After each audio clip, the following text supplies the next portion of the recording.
my name is Carla. So, kung natataka kayo kung bakit maliit ang boses ko ngayon, kasi may prank tayo na one na tao siya.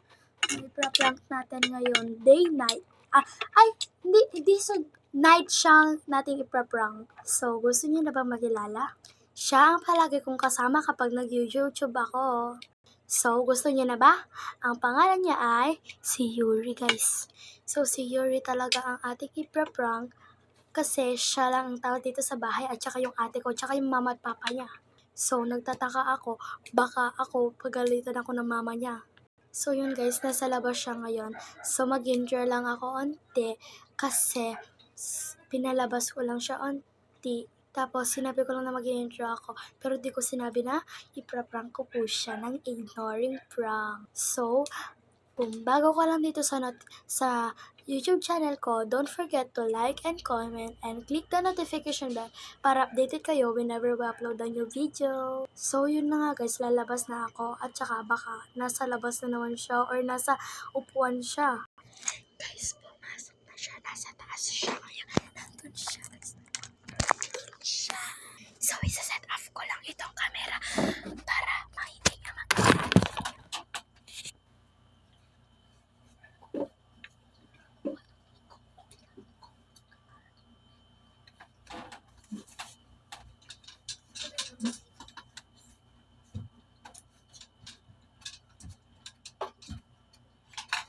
Ate, anong ginagawa mo?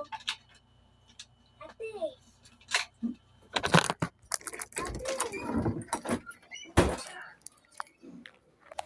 So yun guys, nakita niyo naman yung ginawa ko. Kinakabahan na ako, baka gaganon niya ako. So, papasok ako. So, andito sila mama niya. Andito siya. Andito yung mama at papa ko. So, papasok na.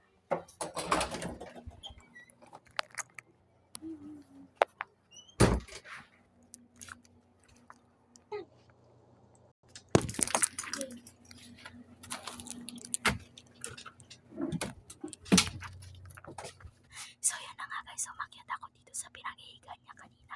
Kasi, ang taray-taray niya. Sinabi niya, nye. Sabi niya po. Tapos, tumingin siya bigla sa camera ko guys. Tapos, napatulala siya kung bakit ako nabibidyo mo. So, yun na nga. Ano ba ang nagawa kong mali, ate? So, di ko na kaya susumpatan ko na. Paano ba ako kailangan ni ganyan? Eh di sorry! Nag-vlog yung tao, tapos ginaganyan-ganyan mo ako. O, bakit ka namungungot ha?